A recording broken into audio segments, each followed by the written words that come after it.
Hi folks, Wooden Boat Dan here. Just wanted to give you a heads up. The podcast you're about to listen to was recorded several years ago, so some of the phone numbers, email addresses, website links, and time-sensitive information are no longer valid. Please keep that in mind as you listen. If you'd like to contact me, my email address is woodenboatdan@gmail.com. Thank you and enjoy the podcast. Welcome to Hooked on Wooden Boats weekly podcast episode number 103.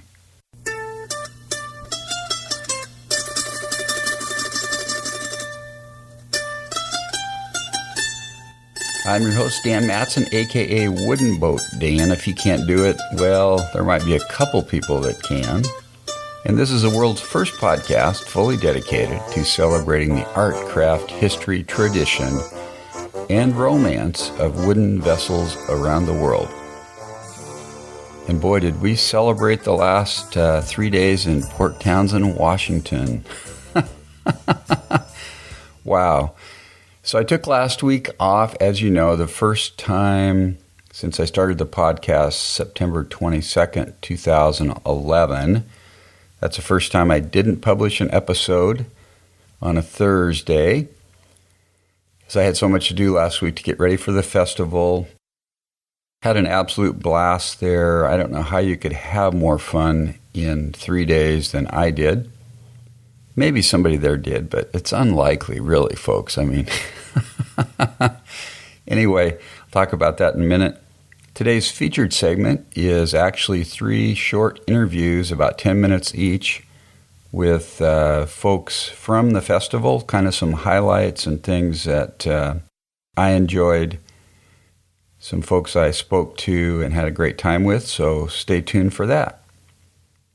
So anyway, back to the festival. I arrived on Thursday. I took my Scamp assembled kit. It's about 90% assembled, and I took my canoe Chelan strapped to the top of my truck. Got there Thursday, unloaded. And first off, Korey and Christina were there. And you may recall about a year ago, before the festival, I had sent out an email to my newsletter list saying, hey, I'm going to be in Port Townsend. If you can make it, let's hook up. I'd like to meet you. So I got an email back from Korey and Christina in Florida saying, hey, we've been listening to your podcast. We found out about the Northwest School of Wood and Boatbuilding in Port Hadlock. We're going to come up and check it out. So they made reservations that day for the next day, and they flew up here. And we got to hook up, and they got to check out the school and look at Port Townsend. And they decided at that time they were probably going to come back and go to the school, Korey. So anyway, this August, they packed up all their stuff, sold a bunch of stuff, got in their Toyota Yaris, whatever that thing's called. It's a really cool little car. Korey calls it his pickup. They drove out here and moved here from Florida, and Korey's starting the school in October. So that was really awesome. So I got to hang out with them. We actually camped together at the Jefferson County campground. Had a great time, and now when I go to Port Townsend, I have a place to stay. If they have enough room. They're going to try to keep it simple. So congrats to Korey and Christina.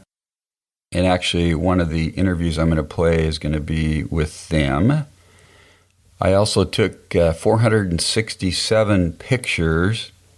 Of course, when you have a digital camera, you can just kind of click them off like nothing, not like the old film days where you're worried about, gee, this is going to cost me $10 to process these 24 pictures, and I don't want to mess up. So I clicked off a bunch of pictures. I did get some really good pictures. And I am planning on putting together the first ever Hooked on Wooden Boats calendar for 2014. And my goal is to have that available for sale starting October 2013, next month. And I think it's really going to be fun. There's going to be a lot of pictures of local boats, small boats, big boats, boats moored, boats on the water.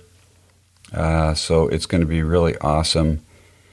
Cool thing about it is I took my little 12-foot canoe Chelan, and I had it right by the beach, so when I wanted to, I just popped it in the water, paddled around, took pictures from the water, so I got some really great shots And the canoe, basically, when you're in it, you're sitting at water level, so you get a really great angle on the photo. So that was really fun.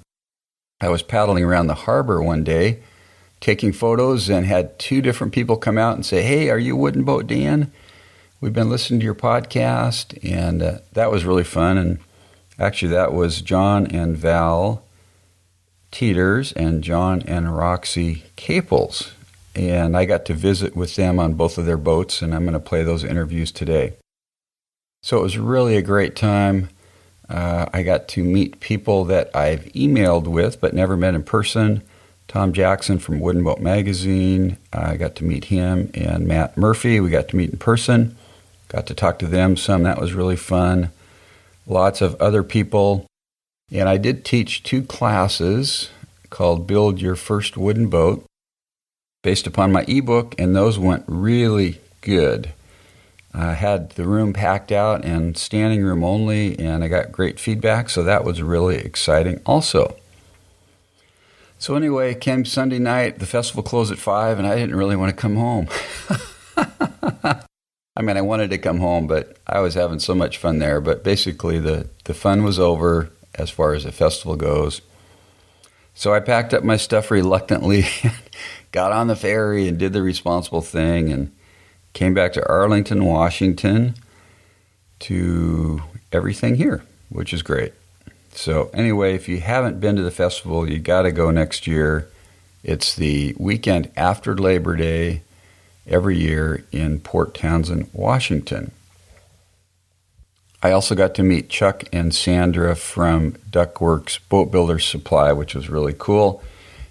I've got 3 or 4 websites lined up now to sell my ebook, which originally the deadline for getting my book for free by subscribing to my newsletter was September 9th. I've extended that to September 11th, which is, when is that? That's actually the day before this podcast gets published. So actually what I'll do is I'll just extend that to September 12th. So this Thursday, September 12th, if you're listening and you haven't gotten the free ebook, go to hookedonwoodenboats.com/ebook1, and there's instructions there on how to subscribe to my newsletter. Or you can just subscribe to the newsletter by going to hookedonwoodenboats.com/subscribe. I had my Scamp for sale as an assembled kit for $7,000. Had a lot of people look at it. Nobody got their checkbook out. A couple people still have some interest, so what I'm going to do with the boat is just keep working on it. And as I continue to work on it, the price will continue to creep up. But if you are interested, shoot me an email, dan@hookedonwoodenboats.com. I have a sneaking suspicion that if the boat's completely done and looking absolutely gorgeous, it'll be easier to sell, even though the price will be higher. So I'm going to keep doing that. Okay, I'm going to play some feedback from Chris Kleinfelter. Chris has a website called seawardadventures.com. I'd encourage you to check that out. SEAWARDADVENTURES.com. So take it away, Chris. Hello, Dan. This is Chris Kleinfelter, blogging about boats at seawardadventures.com, where I just posted a short article in your fine podcast. Congratulations on your 100th episode of Hooked on Wooden Boats. I was very encouraged to hear Henry LePage show us what the spirit of youth can do with a few pieces of plywood and a passion for wooden boats. Once again, congrats, and I hope to see you in Port Townsend at the Wooden Boat Festival, September 6th through the 8th. Thanks for your feedback, Chris. I really appreciate when folks leave voicemails, which is kind of occasionally they do. But I appreciate your support. I'm glad you liked the interview with Henry LePage. Yeah, that was probably one of the funnest interviews I've done. So, and I got to meet you at the festival too, Chris. So best to you in all your wooden boat adventures.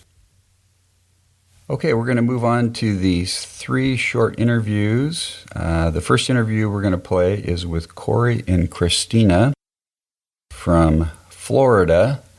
And I'm trying to remember where they're at in Florida. I don't know. They're somewhere in Florida. I've only been to Florida a couple times, but they're Floridians. But I don't think they are anymore. They're actually Port Townsians now, or Port Hadlock Ionians.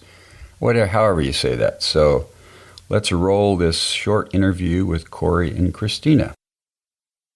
Okay, it's September 8th, 2013. At the Wooden Boat Festival, it actually officially closed about 45 minutes ago. I'm sitting with Christina and Korey from Florida. So welcome back to the podcast, you guys. It's good to be here, Thanks for Dan. having us. It's A good year to be ago, back. almost to the day, we did a little short clip. And so tell us first, just real briefly, your story about how you got out here to Washington Yeah, from Florida. Well, I was doing some Florida sailing on some fiberglass boats and really loved it. I was involved in, I was going to school in another trade at the time, in aviation, and I was kind of just finishing that and trying to get through it, but at the same time just becoming more and more infatuated with boats, and then eventually wooden boats and the traditional trades. And we met, and I had kind of sold the boats, and I was trying to get in. I was trying to finish what I was doing, and kind of just inevitably got back into it. Got a boat, got another little 15-footer, taught her how to sail, and started getting real into what Lynn and Larry Pardee were putting out in their books, and bought her a book, and then she started enjoying it, and I found you actually on a forum somewhere deep in the internet. And I just got real familiar with the school because all the interviews you've done of the instructors there and the town and everything. And she came home one day and I just said, Washington. And she's like, okay, what? And I explained it to her, and it sounded crazy, and it was just crazy enough to work. So here we are. Feels good to be here. So when you said that, you were thinking, I'm going to go to the boat school. Oh, yeah. In Washington. Yeah, so really, I think we said last year when we saw you is very brief or very suddenly we said, let's go out there and kind of do some scouting. I think the Thursday or Wednesday before the boat festival last year, we bought tickets and went into the bosses and says, we're not going to be here. And we came out, we scouted it out, fell in love with the town, fell in love with the people, and we gave ourselves a goal of a year. It ended up being just a little bit more than a year, but we set a goal of August 17th as the day that we'll leave Florida for Washington, and we stuck to that goal, and we left on the 17th. Yeah, and there are so many little side routes of inspiring moments and people and things that also led up to this, but it's hard to get into all of it, but it's just a chain of events that have led to us. A lot of weird universal coincidences too, like our run-ins with the Pardees and our whole trip up here. There were a few things, and that'll all be in our video blog. But but long story short, you were a big part of it, and now we're here a year from the first one doing another one. So it's really exciting for me because we met last time for the first year, and you guys came out here, and I thought that was really cool, and you said you were going to come back, and I think, man, I hope they do. And you guys are here, and we've been able to camp together and stuff for a couple days. Yeah, we made you starting to feel like family. Which is perfect. We don't have any family in the Northwest, so it's perfect for us. I feel like we do. Yeah. Now I feel like I have family in Port Townsend, so you got a couch in Port Townsend. I got a couch now in Port Townsend, which is really important. I don't have to stay at the Jefferson Fairgrounds, as inexpensive as it is. So you start school in a few weeks, Korey? Yeah, October 1st. Yeah. Okay. So you're going to go through the 12-month program? I think so. I think I'm signed up for the 9 right now, but with the way things are going, I think they will. I think I'll do the 12. Yeah. Okay. I'd like to, so if we can, I will. And then what's the plan after that, Christina? After school, after Korey goes to school, what are you guys going to do, you think? Well, we left to immediately. It's just hopefully he's kind of built his opinion on what kind of boat. I mean, I would assume has his opinion of what kind of boat he'd like to build, and hopefully we can jump right into it. Build a boat and sail the world? Is that kind of the plan? Yeah, as far as we can get. As far as we can get. As long as it's fun. Even if it's down to Mexico, it's good enough for us. Yeah, see what happens. And we like it now, and we're kind of just rolling on a good vibe wave, So that's kind of it. And we had such good vibes coming up through our trip. I mean, we drove 4,300 miles with everything that we own on a 5x8 trailer. A subcompact car. And a Toyota Yaris. Everything we own was on there. You're going 15 miles an hour up the passes?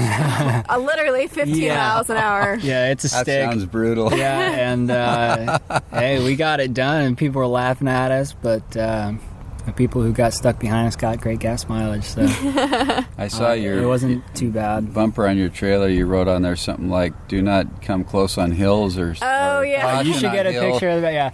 Yeah, we stopped in California when we were stuck on the coast because we didn't realize we couldn't get back to, what was it, the I-5 for 100 or 200 miles. Mm-hmm. So we're just doing the windy up and down thing, and that's fine, but we're towing 800 pounds with a subcompact car.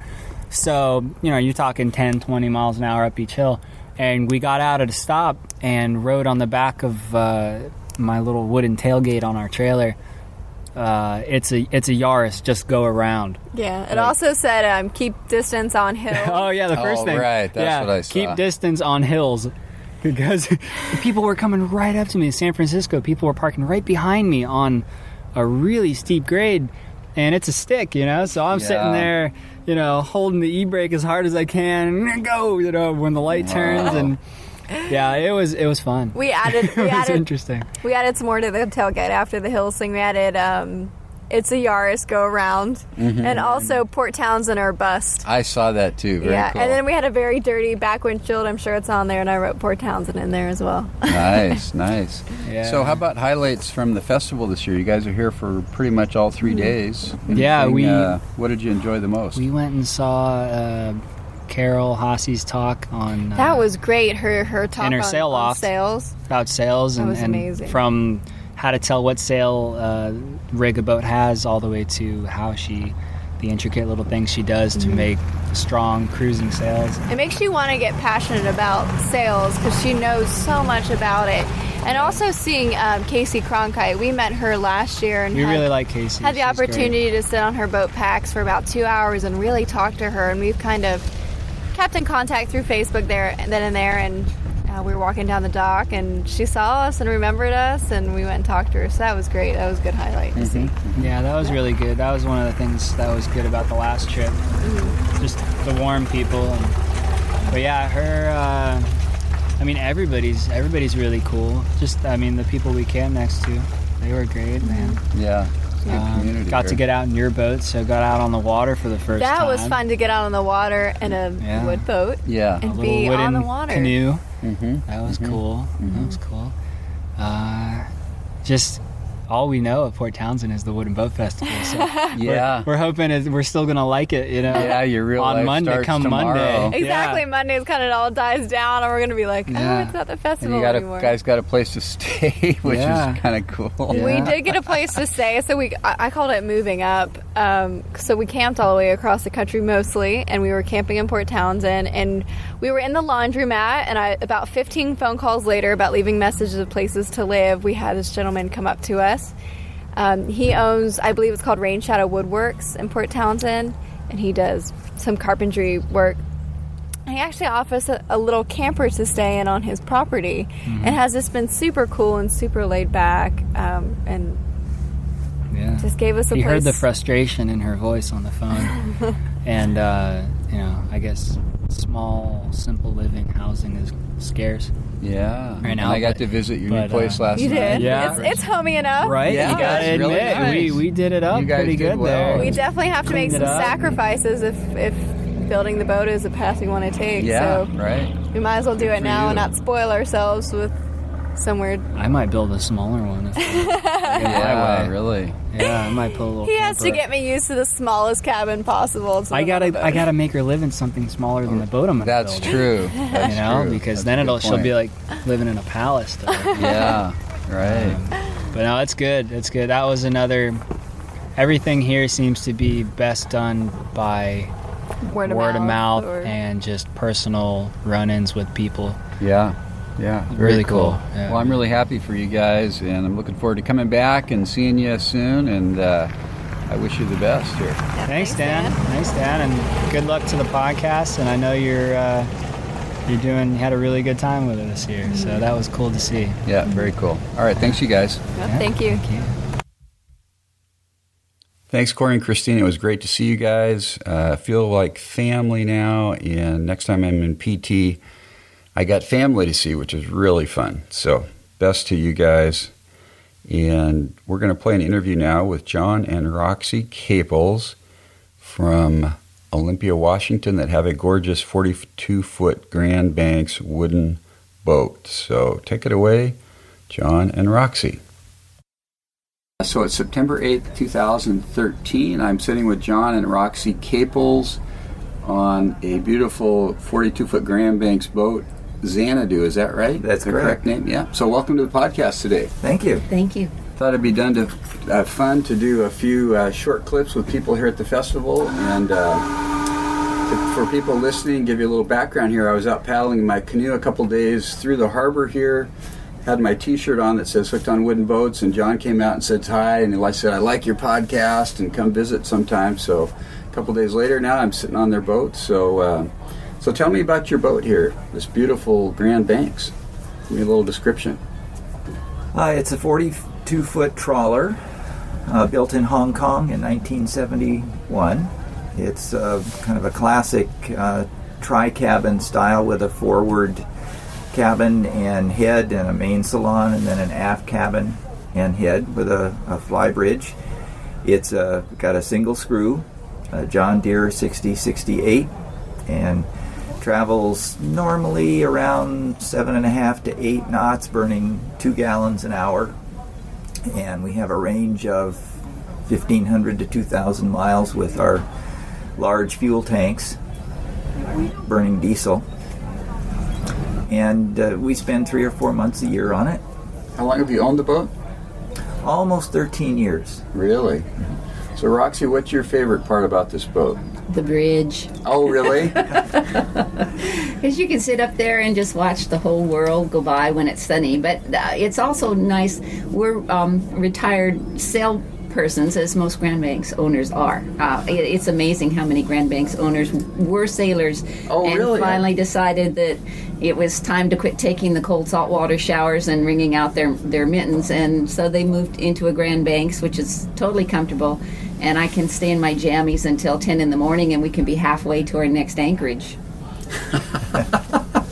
That is awesome. So does your flying bridge have a canvas cover over it? It does. It has a bimini. Yeah, okay. Yeah, so, bimini. Okay. Right, a bimini's essential because, us older retired sail people need to stay out of the sun as much as we can. Yeah, right. So you've done a lot of cruising in this boat. Where have you taken her? Let's talk about this year, what you've done. This year we went up and around Vancouver Island, and we went the correct way, which is up to the on the east side and down south on the west side, and we spent 6 weeks. Probably could have spent another at least 4 more weeks if we'd had time, but we needed to pick up grandkids for 2 weeks of fun on the boat, so we need to go back to do a little bit more over there because it was really fun and great. So that was in August, was it? Or no, it was we left Olympia mid-May. Oh, wow. Yeah.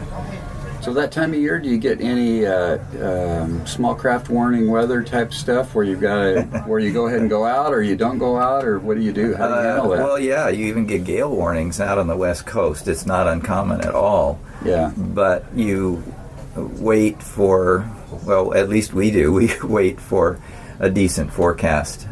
We have a boat kitty that goes with us on these trips, and if it's makes her seasick, it's too rough to be out. So she's the only barometer, huh? Yeah, she's the only one on the crew that gets seasick. So we try to avoid that and go out.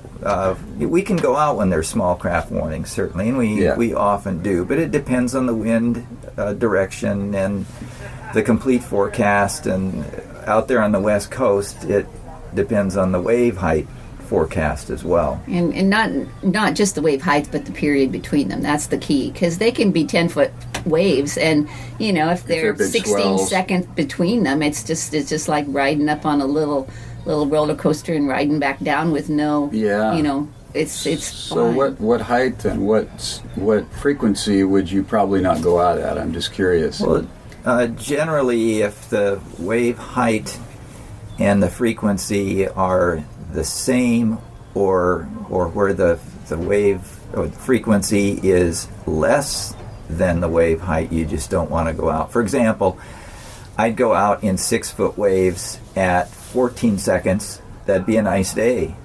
I would not go out at 6-foot waves at 6 seconds, because you'd be pounding into steep waves that would just be very uncomfortable. Now, could you be up on your bridge and stay dry 90% of the time, even in rough water?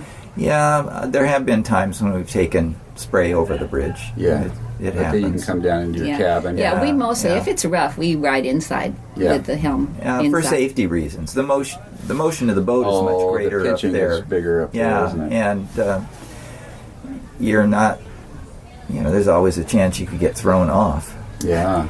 In really rough conditions. And if you're down here, you'll just get knocked around inside a little bit. Mm-hmm. Yeah. So how many times have you guys been to the boat festival here in Port Townsend? This is our first time with the boat. Oh, it is? With the boat, We've been here once before where we walked through. Yeah. And once we anchored out and paddled in our kayaks. Mm-hmm. But this is our first time to bring the boat here. Yeah. So have you been able to get out and look at other boats and do some stuff while you're here? I have a little bit. Yeah. I've walked around. Anything special come to mind that you've seen or people you've talked to, John? The Josephine over there. Oh. Sam Devlin's That's his fish personal boat, right? conversion. Yeah. I just love the lines on that 1934 troller. Did he convert that? He bought it and converted it? Is that what he did? It's an old fish boat that really? he upgraded in a lot of different ways and converted it from a fishing boat to a pleasure cruiser. Mm-hmm. Very cool. How about you, Roxie? Well, I actually came tooling in here yesterday around 1 or 2 because I had abandoned John for a week last. I left him on Monday and drove back. So I drove up from Olympia yesterday. Oh, you did? I see. Yeah. Okay. And haven't had too much time to look around because I, was back on the boat and talking to people coming through and so haven't looked too much around. Yeah, okay. So you guys own a classic wooden boat here. Why wouldn't you go buy a fiberglass boat? It's kind of a trick question, but we love wood. It's got a soul to it, and the fiberglass boats just don't have that. Wood is in these old boats is more affordable because so many people are afraid of wood. They think the maintenance is too much, or the hull's going to rot, or one thing or another. They just don't want wood boats. There's not as much demand for old wood boats as there is for the newer fiberglass ones, so it makes it more affordable. And when it boils down to it, you just get the best boat, I think, if it's made out of wood. Yeah, a wood boat is heavier, so it rides better in the water. It's quieter, much quieter. When you're at anchor, you don't get all the lapping noises from the, off the hull that the plastic boats or the fiberglass boats get, and it breathes, so it doesn't condense. So inside you don't have water running down the sides of your boats when you're cooking on your stove, and when there's lots of people, it's less moist than the fiberglass boats. Wood is easy to fix too. There's everything on the boat is repairable. If you have a problem with something in the hull, you replace a plank or two, and that's simple. Yeah. So we were talking earlier, John, about the regular maintenance that you do on the boat, and it seems to me like that's the key to a wooden boat is you stay on top of the maintenance, and then it doesn't get out of hand, and it's very manageable and not expensive. Yes, that's true. With the varnish, you do a yearly refresher coat. It keeps it in good shape, and paint when the surface needs it, when the paint's worn out. So you just have to spend some time painting and varnishing. On a fiberglass boat, you need to wax it. If you look at old fiberglass boats that haven't been waxed, the hull is chalky, it gets dirty, the gel coat begins to crack, so you have cosmetic problems with that as well. Hello. Hey, Daniel. Hey, how y'all doing? Good. Hey, just wanted to check in. I talked with Egret. I talked with Egret, who's next to you, and they said that they need to leave at like around noontime. Okay, we're back here. The harbor master is asking John to move his boat here a little bit later today, so that's part of the program, I guess. So let's see, we were talking about boat maintenance and all that stuff, and you were saying, so I'm just curious on your sailboats. You had sailboats before this, you're saying? Yes. Were those wood boats or glass? No, they were glass. They were glass. Okay, so you've owned both, and you know. Yes. Yeah. have had to fix blisters on the bottom of the glass sailboat, and I had to do that right away with the sailboat, and then a couple of times every haul out there were more blisters I had to fix, and that's pretty common on fiberglass boats, at least the older ones. And since I've had a wood boat, all I've ever had to do is either scrape or do a little sanding on the bottom and paint it. They don't have blisters. Yeah, that's amazing. Cool. So when did you guys hear about my podcast, and how did that come about? I'm just kind of curious. I don't remember how I heard about it.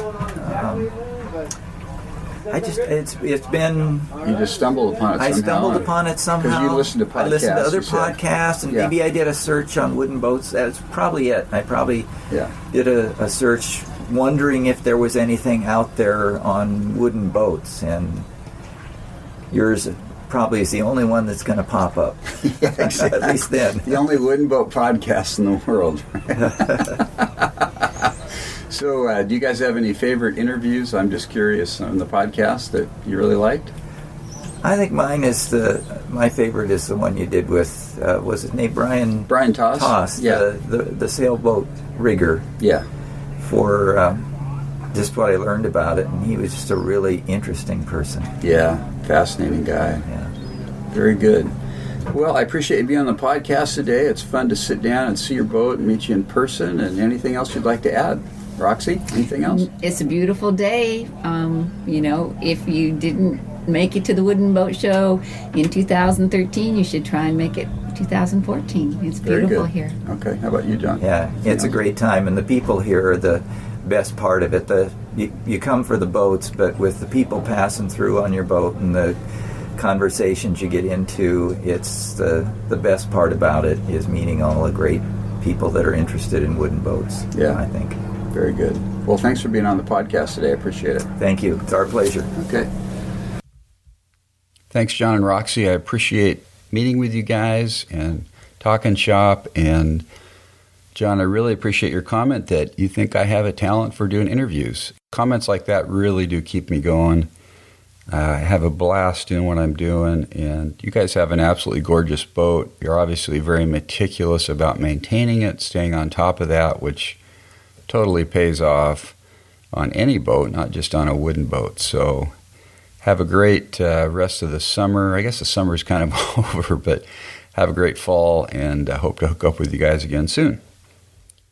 Okay, we're going to move on to the interview now with John and Val Teeters from Olympia, Washington, who have a really cool 53-foot powerboat designed by Ed Monk Sr. So take it away, John and Val. Okay, it's September 8, 2013. I'm sitting with Val and John Teeters from Olympia, Washington. Welcome to the podcast. Thank you, Dan. Thank you. We're sitting on a beautiful boat here called the Grand Finale, which was designed by Ed Monk Sr. So maybe one of you could tell us a little bit about this boat. It's got a great history. Go ahead. Originally the Messenger 3. The boat was commissioned by the Seventh-day Adventist Church to transport mail, medicine, and Bibles to Prince of Wales Island, Alaska. And it was decommissioned by the church in 1980. And we bought the boat from owners that purchased it in 1984 and moved it to Olympia, Washington. She's been in a boathouse since then, and she's a lot of fun.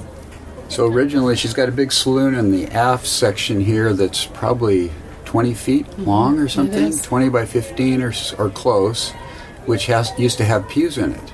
Is that right? Church pews and a organ. Really? Yes. So it was a church. It was a floating church with just a diesel stove and the church pews and a lot of hymnals and Bibles. Wow, that's amazing. And they went to Vancouver Island, is that what you said? Prince of Wales Island, Alaska was her destination. Alaska. So she was, I believe, primarily between Anacortes and Prince of Wales Island, Alaska. Is that Southeast Alaska or North Alaska, or do you know where? I think it's Southeast Alaska. Southeast, yeah. That's still a haul up there, huh? Yeah. So they would go up from Tacoma every year and... I think even a couple of times a year they would go back and forth, spreading the word to the coastal towns and the natives along the way. Mm-hmm. She's inching 3/16 Port Orford cedar with oak frames and an iron bark wrap that goes 12 inches below the water line for driftwood, flotsam, and ice. Oh, really? So that goes from the shear line down 12 inches below the water line? That's correct. Right? Really? Yeah. Wow, that's so iron bark. That's a species of wood. Yes, it is. And so it's got to be very dense and hard. Then, Yeah, I'm very assuming. tough. Kind of like Purple Heart or something. Or Yeah, I guess Purple Heart's pretty much that way. Okay. Yeah, very cool. So you've owned the boat for how long? 10 years? Almost 10 years. Yeah. So what do you like about this boat, Val? Well, we can take 3 teenagers and all of our parents away for 2 or 3 weeks at a time, and everybody has comfort and space. It's really great to have a deep freeze and be on the hook, and 2.5 weeks into a trip, pull ice cream out for the kids. It's very efficient. We've just really enjoyed the fact that it's allowed our family to have some times that are so unique and so special that most families don't get together. Yeah. For extended periods of time away from electronics and doing things that are important in life and remembering that. Text messages and smartphones and all that stuff. Yeah, all those distractions. Yeah. So what are your favorite destinations, John, with the boat? Oh, I think our favorite is Montague Harbor in the Canadian Gulf Islands. There's some beautiful sandy beaches and really good anchorages. I think that's our favorite of all. How about you, Val? That definitely, and also Stewart, Susha, the islands that are out and away from the crowds. Yeah. They're a lot of fun. Lots of hiking spots. and kayaking and fishing and lots of fun things to do. So why do you guys own a wooden boat? Some people would say that's not very smart. I'm not trying to be facetious we here, love we love the sound of a wooden boat. It's much warmer, and it's just a wonderful thing to look at as well. Yeah. It's a thing of beauty. Yeah. Yeah, additionally, I think that the uniqueness, the camaraderie of people that are like-minded about what a real boat is, and the idea that these boats have some history, there's a real value in a community to be able to, talk about our boats and learn from each other about the boats and the history, and that's just a great thing. Yeah. So Ed Monk and Ed Monk Sr. were Seattle-based boat designers, is that correct? I believe their office is located in Bainbridge Island. Oh, Bainbridge Island, okay. Yes, sir. Yeah. And as I understand it, Ed Monk Sr. was very devout about going to the builders who were actually involved in one of his designs, wanting to make sure that they were following his architecture and how he had planned the boat to be put together very closely. So do you know if he was a trained naval architect formally, or was he... He was. He was, yes, okay. And actually he Where did helped he train develop at? the field. And I don't know that. I know that there was some East Coast based education, but his family was from the Pacific Northwest, and that's where his roots were. So he was formally trained and kind of helped start things, huh? I think so. Yeah. Yeah. Yeah, so Ed Monk Sr., was he born in the 1800s then, probably? Late 1800s? or? I know he died in 1972, so I don't know if he was... born in the 1800s. Century, probably. Late 1800s. But I know he was kind of the grandfather of the decommissioning the old trawlers, which were the fishing boats, and turning them into a trawler and a pleasure craft, from a working boat to a pleasure craft. Mm-hmm. Interesting. So how many times have you guys been to the festival here in Port Townsend? This is just our second year. Really? And we had such a great time last year. We really wanted to come back again this year. So what are some of the highlights for you of the festival? Besides my class last year, John. Yeah. Which was... quite memorable. Well, as Val said, the camaraderie amongst wooden boaters is, I think, first rate. The people are wonderful. They all really respect and enjoy one another's work and crafts that they've and time they've put into their boats. And I think for me, it's sharing time with other wooden boat owners and well, also allowing people who don't have a wooden boat to see what this is all about, and to share these things of beauty that they wouldn't have an opportunity otherwise to really enjoy and to see. So have you had a lot of people on the boat this year that are just kind of new to this whole thing? And yes, everything from somebody who thought the calf leather couches looked like, they thought they looked like the nog hide on an RV they saw last year, to people who, call it a living room and a bathroom, to people who use terms that are so technical in boating that I've never heard of. So you get the full gamut, and that's a lot of fun. Yeah. And kids. Lots of kids. That's fun. They like to ring the bells and toot the horns and... Yeah, so you came last year also, that's right. Because were you both at my class? I was here. Just me, okay. John was I was so stressed out during that class, John. I don't even remember who was there. But like I said, this year's classes went a lot better. I was more focused. And so I was lucky enough to walk out with your Hooked on Wooden Boat shirt. Okay, I was wondering about that. I believe I won through a drawing that you had going there. Right, right. I wear that shirt proudly, and I was wearing it yesterday when I saw you paddling. You were. I told my wife I'm paddling around. A guy pops out of his boat with one of my shirts on. And I'm like, that's pretty cool. Yeah, it is cool. So have you listened to some of the podcasts? Yes, we have. Okay. Yeah. Any favorites stand out? Or not at this moment, no. Yeah. Okay. But you're liking it, huh? Yes. Very cool. Really like it. Yeah. So for people that are thinking about getting into wooden boats for the first time, what would you say to them? A boathouse is a really good thing. And what people don't understand about wooden boats is that salt water preserves them, and fresh water isn't good for them. And people are relieved to hear that, because they start to understand the fact that you can have a wooden boat in salt water, and that's a good thing. And what you don't want is to leave it out for winter after winter after winter.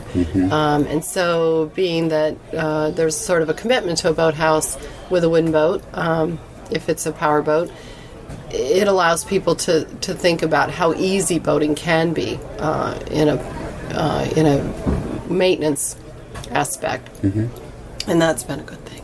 How about you, John? What would you say to people that are kind of new to this? I think upon comparison of a wooden boat and fiberglass boats, it's the character really that is important to me and our family about the difference in the two products, and the fact that they're just warmer and sound so much more than a fiberglass boat. Yeah. Somebody used kind of a funny analogy yesterday, which I really appreciated. This person had never been on wooden boats before and had looked at some fiberglass boats and then got to step aboard this boat, and he said, now I understand. This isn't like buying a tomato at the grocery store. This is like going to the farmer's market and finding my heirloom tomatoes. Oh, really? So that was a nice analogy. Yeah, I like that. Yeah. Very cool. Well, thanks for being on the podcast today. Anything else you'd like to say?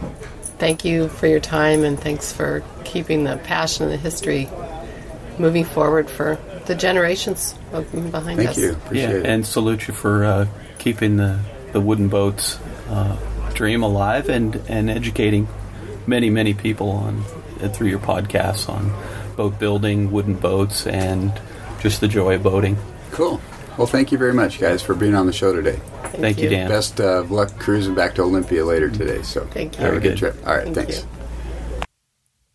Thanks, John and Val, for doing that interview. It was great to meet with you guys and talk shop and see your boat. I love that salon area in the back that used to be the actual sanctuary. That's a hard word to say, for the Seventh-day Adventist Church. What a cool boat. I wish the best to you guys. I hope to see you around soon. Well, thanks for everybody for participating in today's show. It's been a lot of fun.